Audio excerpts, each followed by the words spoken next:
Vocês acham que o livro vai salvar o mundo? Eu acho. Por quê? Por que vai salvar o mundo? Porque é a esperança que a gente tem. Só essa. Conhecimento, não tem outra. né? Não tem outra Se possibilidade. a gente não se aprofunda e fica nessa superficialidade, não existe mundo que se salve. Porque a superfície, sem você se aprofundar e saber o que vai acontecer, o que é Pode real, acontecer, e né? o que realmente é verdade, você... Ah lá, gente. O Brasil é um país... E eu acho importante falar isso, eu falo em todos os lugares, eu acho que tem que ter um compromisso político com o nosso discurso. O Brasil nunca se preocupou com o livro, nunca se preocupou com a literatura. É um descaso que vem desde o... É um descaso com várias coisas, né? Social, econômico. Mas como a gente está falando de livro, o livro também é um descaso. É um dos últimos países, no último país a ser permitida a produção de livro em território nacional. Quando a família real vem fugida de Portugal, eles falam, agora vocês podem fazer, mas ainda com censura prévia. Isso não tem 2 séculos e meio. Aí você pega quantas ditaduras, estados de exceção que proíbem o livro, que não querem saber do livro e da literatura. Não é que não tenha boa literatura. O Brasil sempre teve boa literatura. A produção literária é excelente e maravilhosa. A produção intelectual é maravilhosa. Mas a plataforma, o suporte, livro, o acesso das pessoas, né? Até os anos 50, 60 ainda tinha mais da metade da população era analfabeta. Até hoje você tem 10, 15% das cidades brasileiras sem nenhuma biblioteca. É um absurdo a gente falar que o poeta está desempregado num cenário desses. O poeta é irrelevante porque o livro é irrelevante, a poesia é irrelevante para pessoas que nunca foram estimuladas na leitura do livro.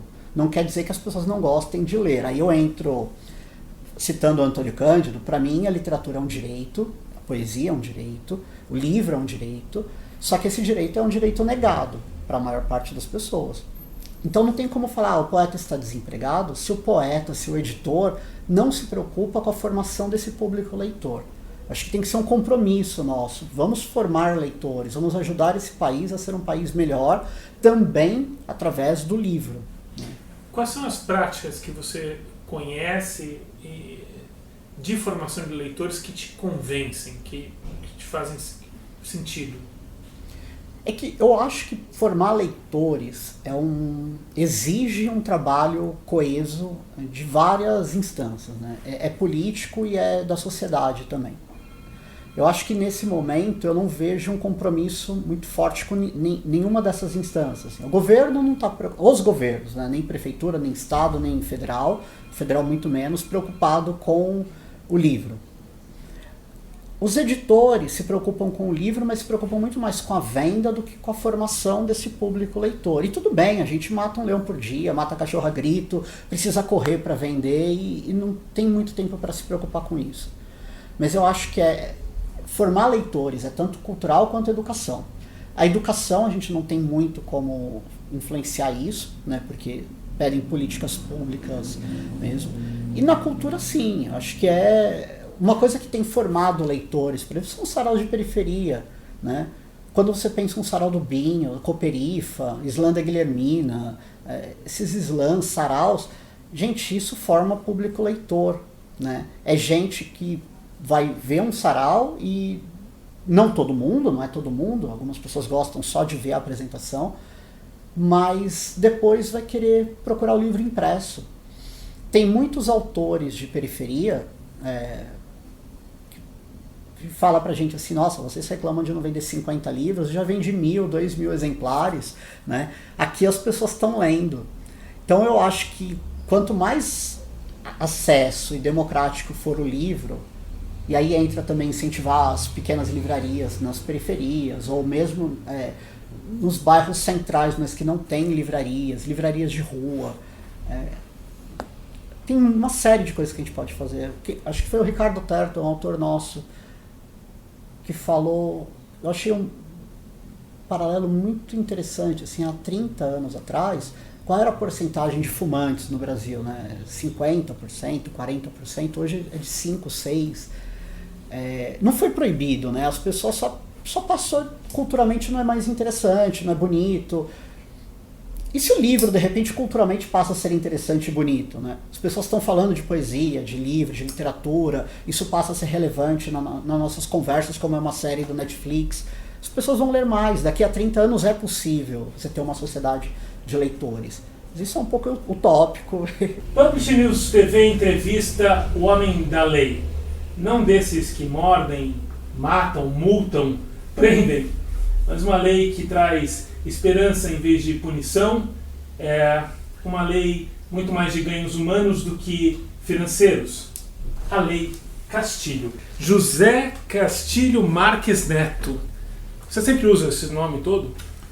Não, é muito comprido, né? Embora seja um nome que me traz muita boa lembrança, né, que é o nome do meu avô, mas geralmente é José Castilho. E aí, como eu sou um viajante da América Latina também, aqui todo mundo me chama de Castilho. Sim. No restante da América Latina é José. Então, ficou dois, José Castilho. Você se surpreendeu quando a lei ficou com seu nome?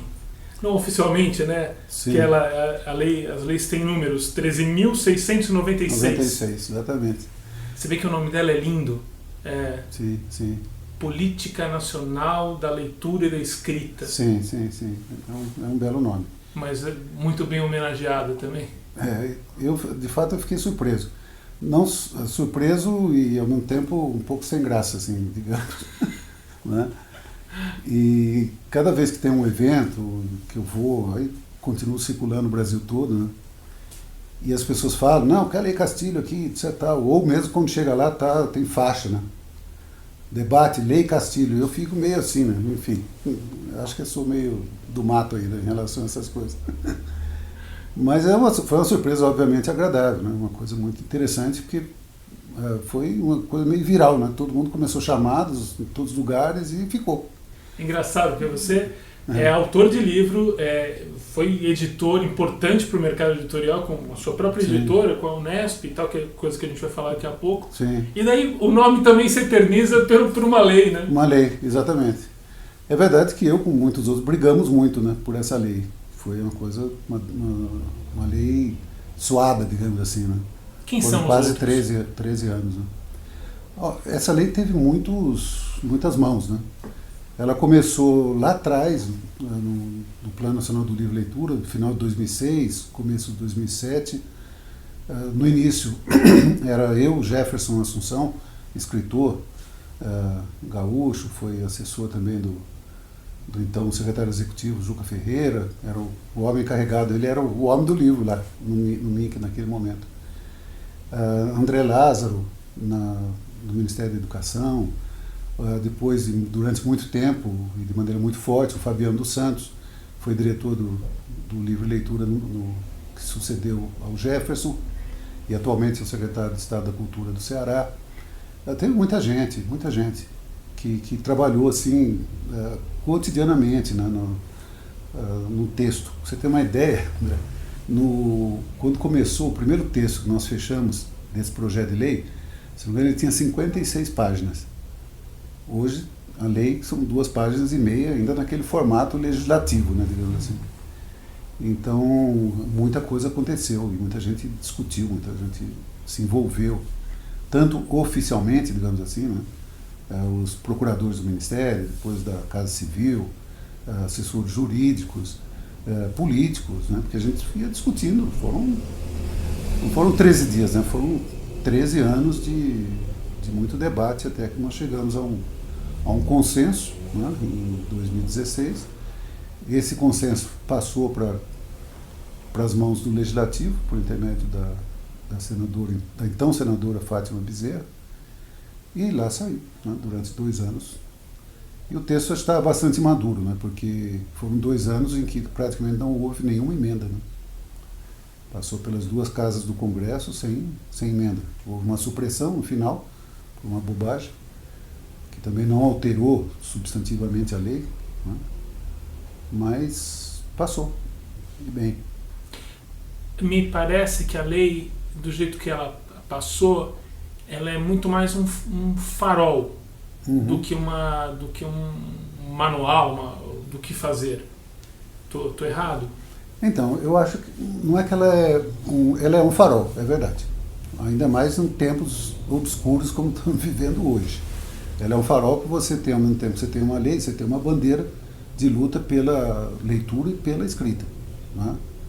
O país, a lei é o sinal de que o país sabe para onde deve ir nessa área. Né? Agora, além desse farol, eu acho que ela é uma lei que determina.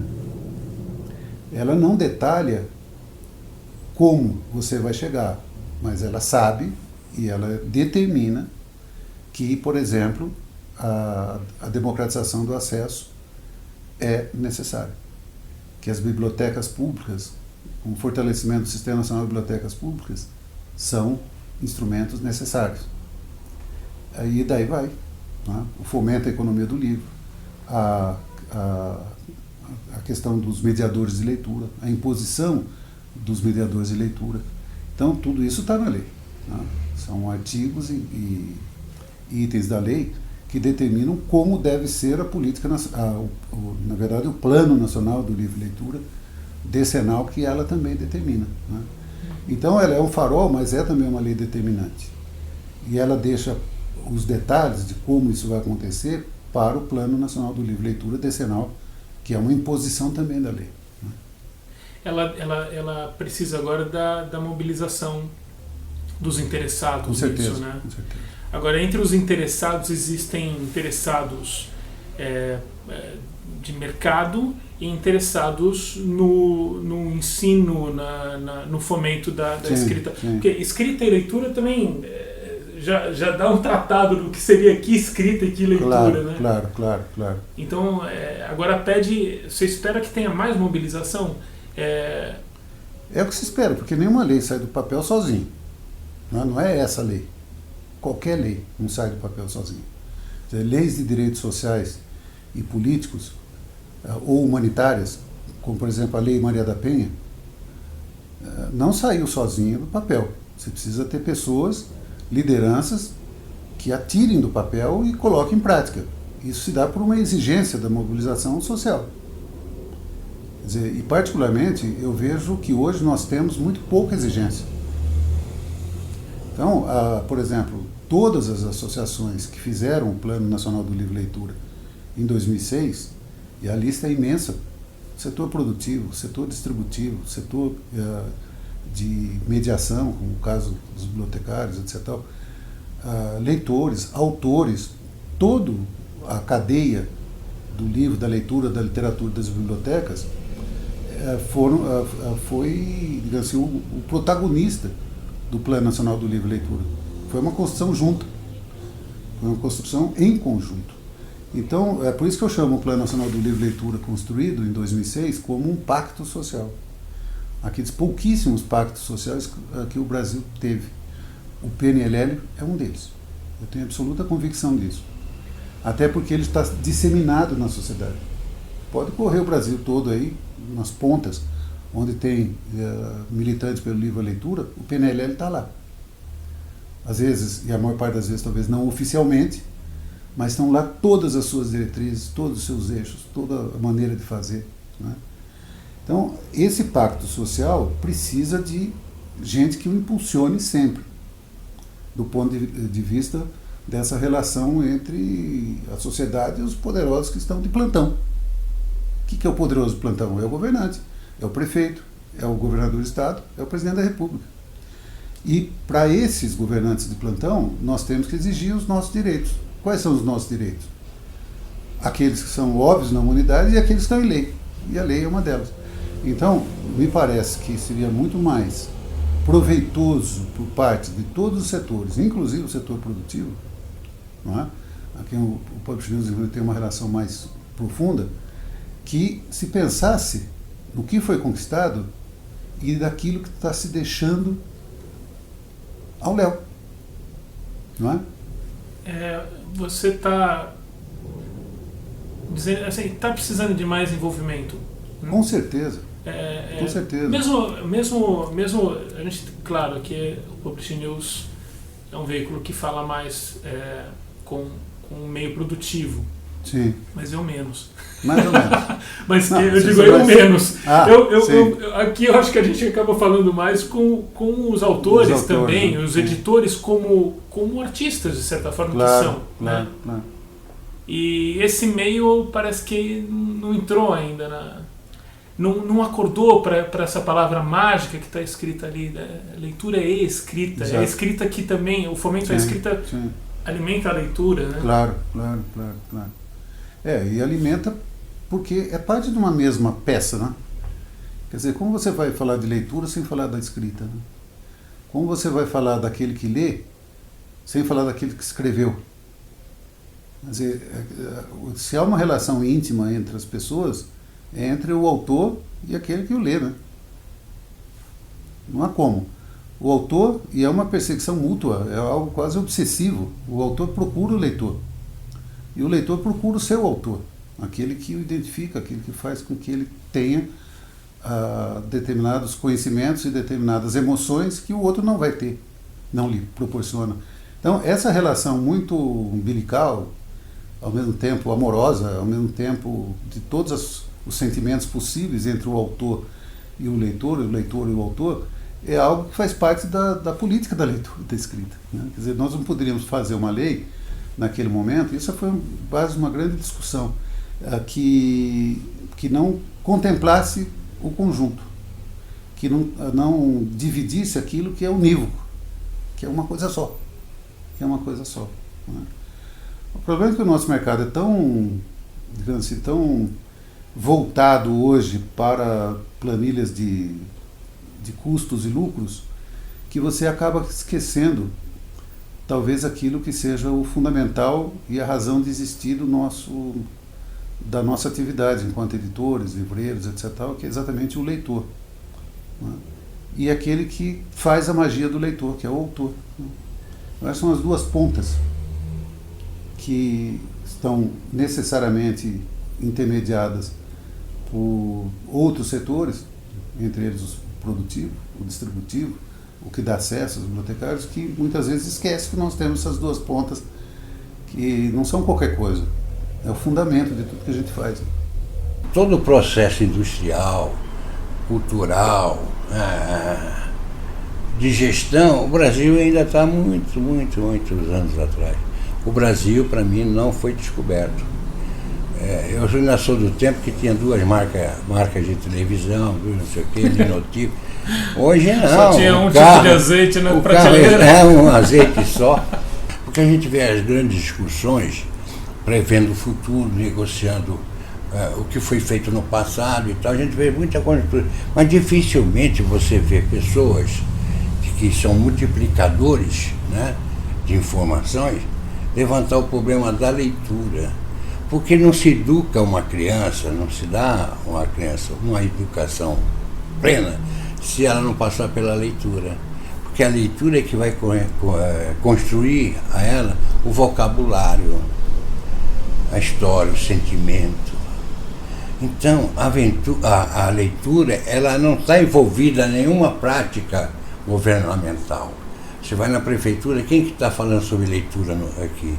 Vai no Estado, quem está falando? Qual é o plano de leitura no federal? O MEC, que plano de leitura ele tem? Ele tem programas. Programas eu sei. Está cheio de programas, jogando livro. Agora, hoje de manhã, eu fiquei reunindo com o pessoal do interior aqui de São Paulo, encontrando livros em caixas, que não foi para a biblioteca. Qual é o sistema de biblioteca que é usado hoje nas escolas? Nenhum. Lá vai o professor que foi castigado para tomar conta da biblioteca. Mas a ênfase da leitura, do programa de leitura, ninguém discute isso abertamente. Precisamos de leitores. Primeiro, professores e leitores. Eles têm que ser leitores, professor. Porque uma classe onde o professor dirige sem ser leitor é diferente de uma classe que o professor é leitor.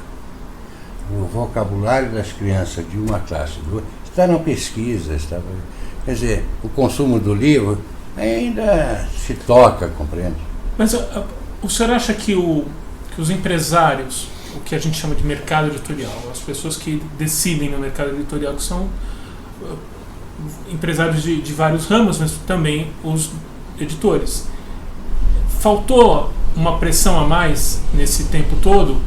Ou foi feita a pressão necessária? A eles ou ao mercado? O mercado no governo, por exemplo. Ah, entendi. E vender essa ideia para a sociedade. Nós temos aí 3 grandes representantes de editores de livraria, que é a CBL, que é o SNEL e outras tantas de autores. Nunca sentaram numa mesa juntos para criar uma proposta ao governo levar. Eu me lembro que muitas vezes eu fui a Brasília falar com o ministro, mas isoladamente. Faltou as nossas agremiações a levar a proposta fechada. Porque proposta de leitura foi feita, várias propostas, isso não vai andar. Não adianta ser uma ação pequenininha. Dizer que o programa... curta duração, tem que ser uma coisa... mais ampla. Tá. Mais ampla, onde envolve principalmente os professores, os diretores pedagógicos, os diretores de escola.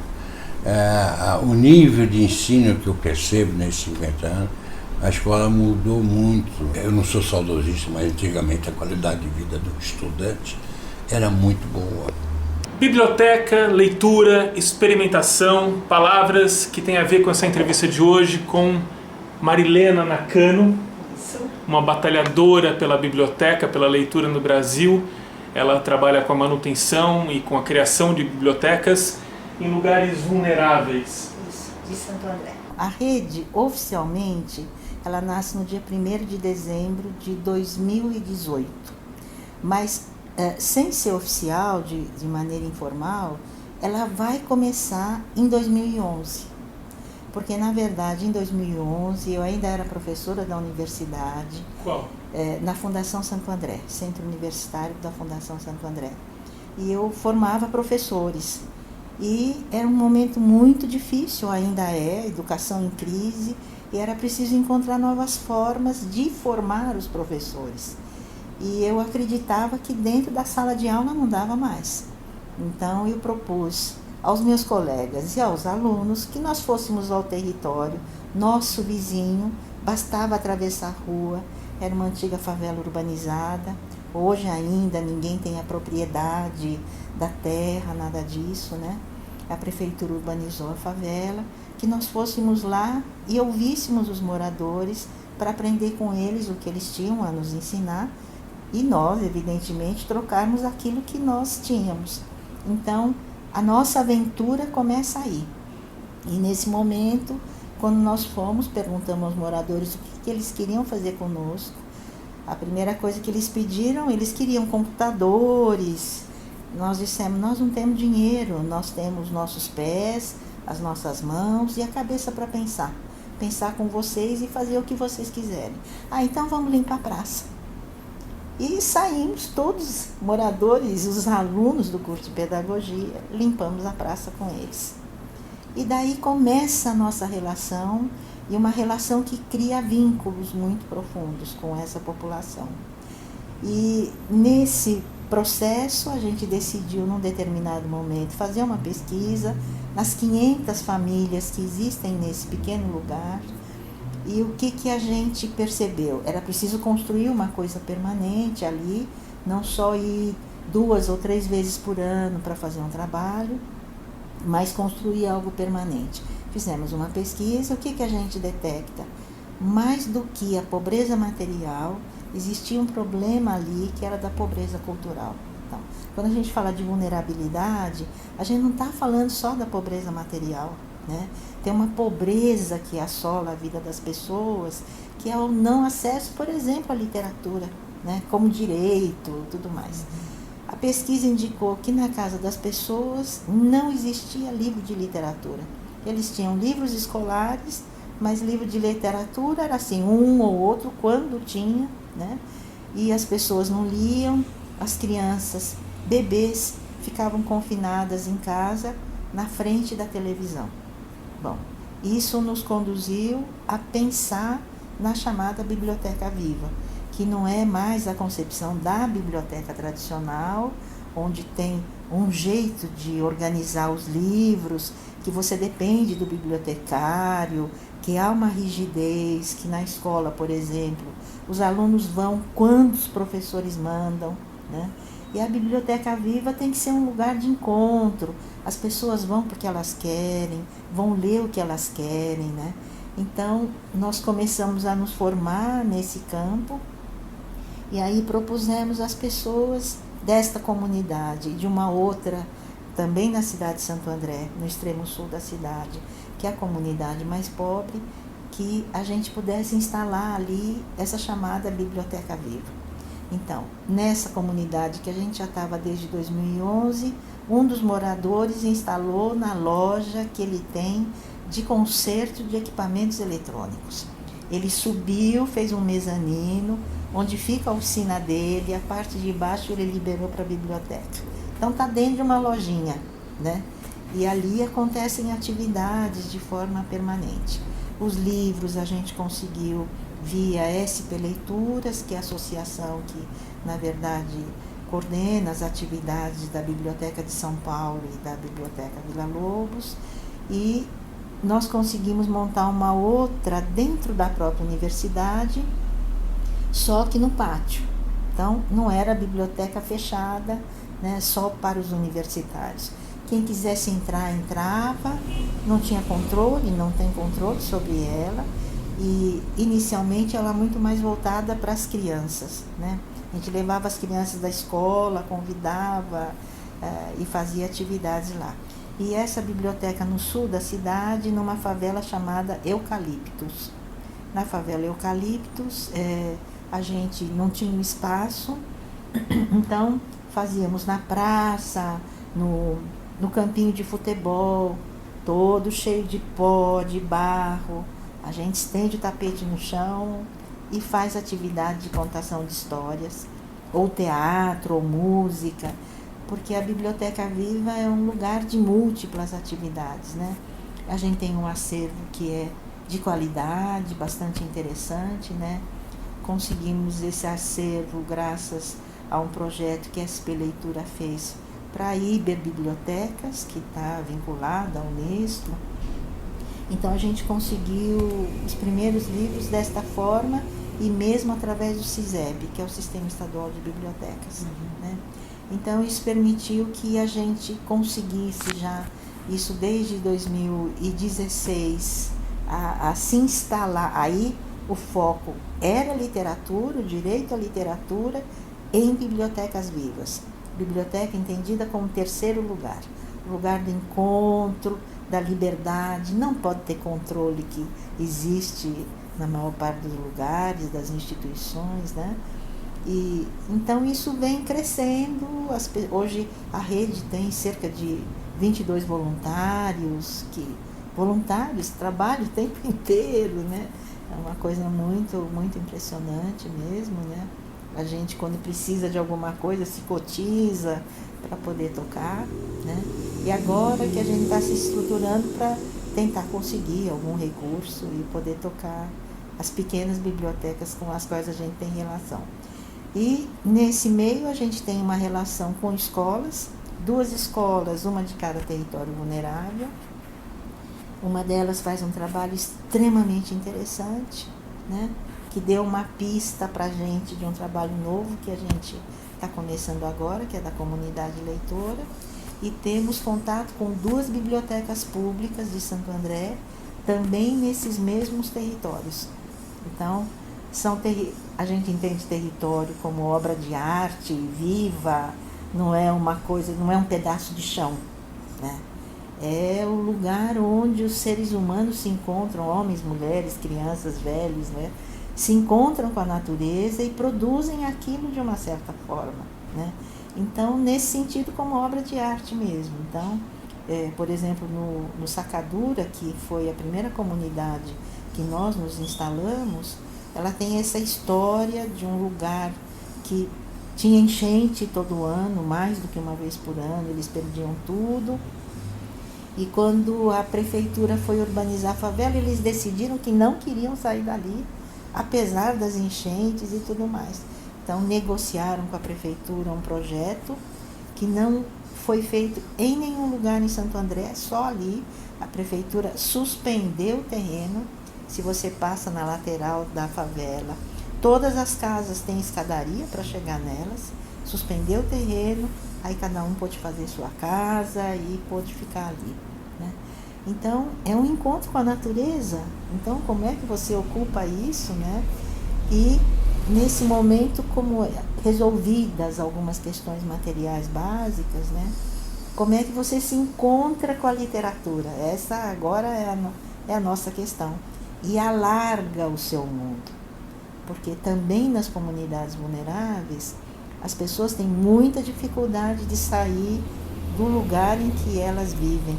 Então, muitos adolescentes nunca saíram dali, porque não tem dinheiro para pegar ônibus, né?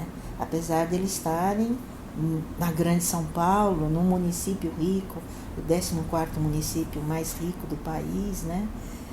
Eles não têm dinheiro para pegar ônibus. Então, como é que a gente faz para fazer aquelas crianças, aqueles adolescentes e jovens, enquanto eles não começam a trabalhar, a circularem pelo menos pela cidade, que é o direito deles de circularem, né? Então, acho que esse também é um exercício, e a literatura permite que eles, inclusive, percorram mundos que jamais eles percorreriam se não fosse via literatura. Muito livro desnecessário, ou cada livro é necessário? Bom,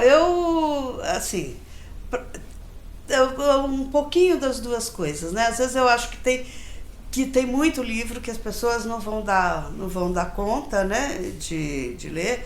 Tem muitos que é mais do mesmo, né? Uhum. Porque, assim, tudo, né? Existe a cópia, né? Então, por exemplo, um cara começa a vender cachorro quente, né? O cara tem uma ideia. Aí passa 2 meses, você vê um monte de gente, né, vendendo e tal.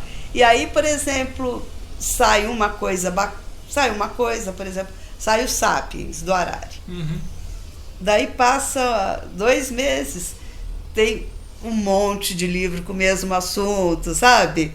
E assim, eu lembro quando saiu o livro sobre a alma gêmea, que alguém teve encontre só alma gêmea, né? Então, aí passa um pouco, aí um monte, né? O livro de colorir, né? Os primeiros que tinham eram bacanas, né? De repente, assim, você não aguentava mais ver, porque todas as editoras, e tinham alguns que eram bem feinhos, né? Então, às vezes, tem um pouco de excesso. Às vezes, uma frase, eu acho que já vale o livro, sabe? Às vezes, assim, um capítulo. Eu já fui jurada, né? Às vezes que eu fui chamada, né, para o Prêmio São Paulo, né? Eu aceitei todas, né?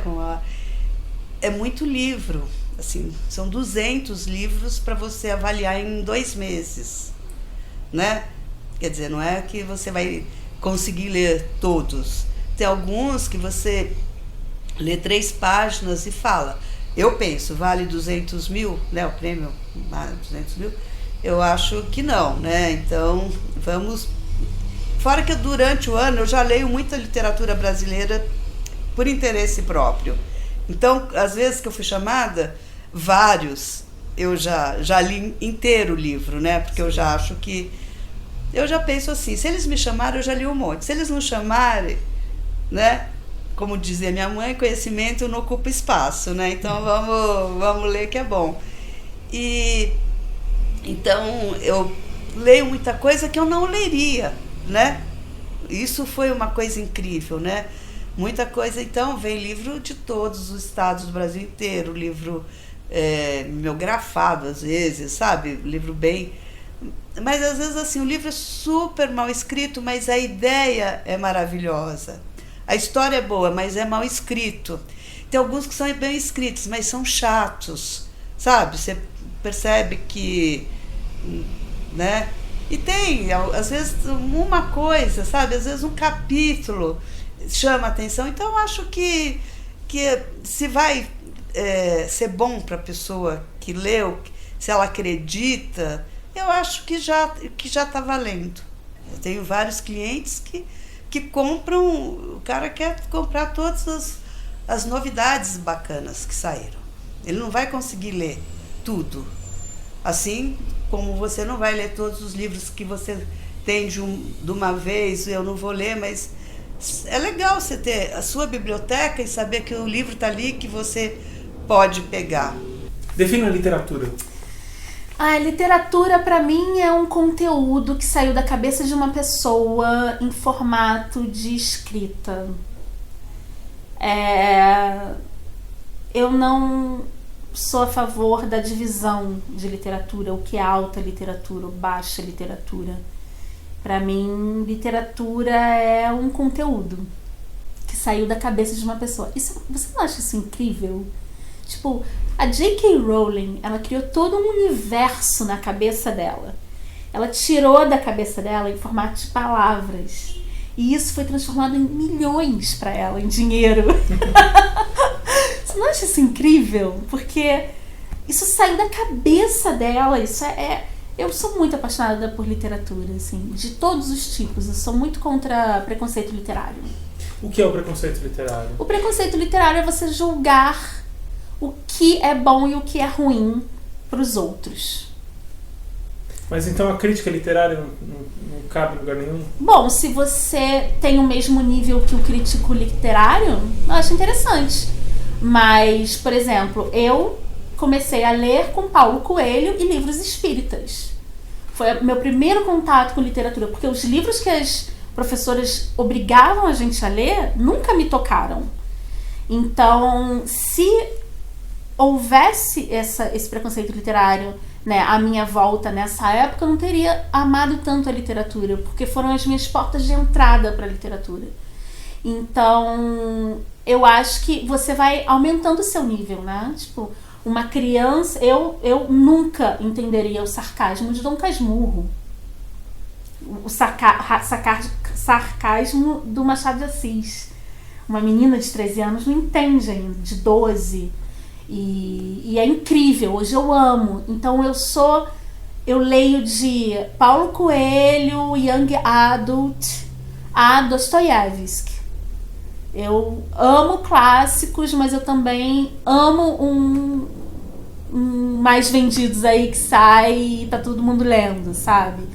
Eu acho que pode ser uma porta de entrada. Você não pode querer que um crítico de literatura tenha o mesmo nível de uma pessoa que está começando a ter contato com a literatura agora. São curtições diferentes, né? Totalmente diferentes. Totalmente. É isso que eu falo. A curtição de um não deveria anular o outro. Que é o que acontece. Né? Então são curtições, você falou tudo, curtições totalmente diferentes. As pessoas, elas adoram ficar se desfazendo da leitura dos outros. Assim, isso me deixa pra morrer. É um caso difícil de regular, porque às vezes quando a gente começa a defender a necessidade de... Não é necessidade, mas é o direito de uma pessoa também poder acessar um livro que tem um trabalho de linguagem mais complicado, sim, mas que vai alçar, ou tem o potencial de alçar a gente para outras... para outros lugares dentro da gente mesmo. É um exercício de empatia, né? Que se a gente fica num nível de livro que tem uma linguagem um pouco mais simples, que é mais direto, não alcança, se ficar só nesse. Sim. Agora, que a gente tem o direito de ficar só nisso, tem claro. Exatamente. Mas é isso, o que o Antônio Cândido falava do direito à literatura, eu acho que eu leio, pelo menos com esse sentido, de poder mostrar as questões da literatura que é assim, assado. Isso aqui vai te doer um pouquinho, vai doer um pouco para ler agora, mas vai te levar para um outro lugar. Sim. Depois que eu chego, eu não quero mais. Tudo bem, mas eu faço o que eu quiser com o meu direito. Exatamente. O problema é ser tolhido. Né? O problema é ser tolhido. Que é o que acontece com a educação hoje. Corta o direito que a gente tem a alçar algumas coisas. Exatamente. O preconceito, ele é inimigo do saber. Sabe? Então, o preconceito, ele acaba com a literatura, porque você tem níveis, né, de entendimento literário. Eu não consigo me imaginar com 10 anos lendo, tipo, Dostoiévski, que não tinha maturidade para aquilo. Tem crianças de 10 anos que tem, e tá tudo bem. Mas se eu tivesse sofrido uma pressão, que não aconteceu, ainda bem, mas se eu tivesse sofrido uma pressão para ler só coisas de alta literatura, eu não iria amar a literatura do jeito que eu amo hoje, sabe? Porque eu continuo vivenciando isso com alunos. Eu falava com os alunos, né, sobre a importância dos livros e tudo mais, e eles falavam, eu não gosto de ler. E eu começava, o aluno gostava de quadrinhos. Eu falava, cara, esse quadrinho você vai amar. Tem muita graphic novel incrível, sabe? E assim ele ia tomando gosto pela leitura, né? A gente tem que entender, é uma coisa muito personalizada. Tudo é personalizado, né? Nosso corpo humano é personalizado. A gente não pode tratar um como o outro. Então a gente tem que entender isso é outra questão que o pessoal fala, você é a favor de inovação tecnológica, então você está se desfazendo do professor. Não, muito pelo contrário. O papel do educador e do tutor, né, do curador, é fundamental nesse processo. Né? A gente entender a cabeça daquela criança específica e tentar acertar algo que ela vai ler é incrível, né? E é assim que a gente atinge as pessoas com literatura. Então tem gente que chega pra mim e fala, eu amo quando vocês falam de livro, mas eu só leio o livro Young Adult. Tudo bem também, sabe? Tá tudo certo, o importante é ler. Porque a leitura me salvou, né? A leitura abriu mundos pra mim que eu não tinha conhecimento. Ela abriu possibilidades incríveis pra mim. E eu acho que isso pode ajudar todo mundo. Então o acesso ao conteúdo, seja ele em que formato for, pra mim é fundamental, sabe? Deveria estar na cesta básica. Qual é o seu entendimento sobre o tempo hoje? O mundo ficou assim muito desenvolvido tecnologicamente, e uma das coisas que a tecnologia mexeu muito foi na nossa relação com o tempo, né? Porque muita coisa que foi criada pela tecnologia foi para a gente fazer todas as coisas mais rapidamente, né? Então, da mesma forma que na época da virada do século XIX para XX, a velocidade, né, impactou todo mundo, né? Vamos dizer, dos autores ingleses a Fernando Pessoa, quer dizer, passando por Oswald de Andrade, né, todo mundo. Então, essa visão, né, quer dizer, a paisagem do mundo urbano deles lá, vê coisas que estão correndo, né? Depois vê o avião, né? Então uma coisa que demorava dias ou meses e agora o avião faz em um pouco tempo, isso impacta, né, a visão, tudo.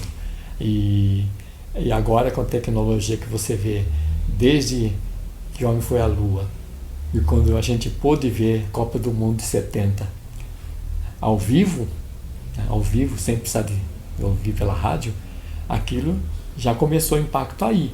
Mas depois com o WhatsApp, que você fala de graça com, sabe, com parentes, né, que estão na Inglaterra, no Japão, nos Estados Unidos, tal, né?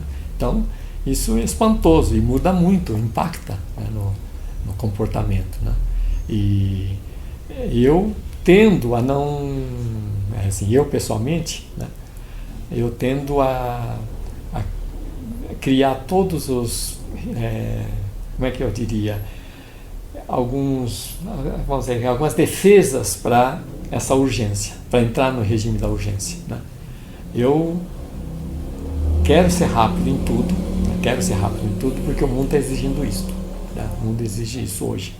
Mas eu quero sempre alertar todo mundo que tem coisas que não são possíveis de serem urgentes, né? Então, leitura, né? Então, o grande problema nosso hoje é que leitura exige tempo maior, né? E outras coisas não. Hoje, foto, você pegou o celular, tal, clicou, pronto, né? E está lá já, né? Antes você tinha que esperar negativo, tá? Então tinha todo aquele tempo, né? Hoje está tudo rápido. E isso mexeu com a cabeça de todo mundo. Então hoje é difícil você assim, lidar com as pessoas, porque as pessoas... outra coisa que é lenta é reflexão, né? Então, junto à leitura, é reflexão. Então, as pessoas tendem a não refletir, né? E falar sem refletir dá em coisas que estão acontecendo muito hoje, né? Quer dizer, as redes sociais é um ambiente de discórdia muito grande, né? Que tem um lado bom, sim, claro. Não estou dizendo que devemos evitar discórdia, né? Quando eu falo que eu sou assim pacifista e tal e tudo, mas não é concordar com tudo, não é conformidade, não é isto, né? Quer dizer, como eu falei, uma das pessoas com quem mais briguei no cotidiano é o Anderson da Ática, né? E é uma das maiores influências que eu guardo até hoje, né? Porque era uma briga boa, sabe? Uma briga boa. Então a reflexão que dá a briga, assim, legal, né? Hoje eu não sei, por exemplo, se a gente, né, quer dizer, cartas, discussões, assim, quem que era que tem C.S. Lewis, que com quem que tem um livro, né, de discussões, assim, filosóficas, né, são opostos, né, e dá para fazer uma discussão, assim, maravilhosa, né, quer dizer, então, isto o mundo ganha com esse tipo de possibilidade, né. E hoje acho que a gente está perdendo muito isso, né? Quer dizer, o mesmo peso que tem um artigo de fundo, tem assim uma notícia assim de fake news assim tal, tem o mesmo peso, né? Assim, aliás, mesmo peso não, porque fake news é rápido e multiplica mais até, né? Do que um artigo de fundo, por exemplo, né? Que demora mais para ser divulgado e mais tempo para ser lido, né? É mais trabalho de reflexão também. Então eu sinto um pouco assim que o lado negativo dessa velocidade que o mundo tecnológico permitiu, né? Quando você perde um pouco da reflexão e da leitura, né? E leitura e reflexão é uma coisa junta quase, né? E isto eu acho que num mundo que é muito mais complexo do que era século passado, e o século passado muito mais complexo, século anterior, etc, vai lá para o fundo, né? A leitura, assim, numa visão de abismo, né? Então, cada vez mais estamos num mundo mais complexo, né? E com menos tempo para resolver essas complexidades, né? Porque tem que ser resolvido tudo muito rápido, né?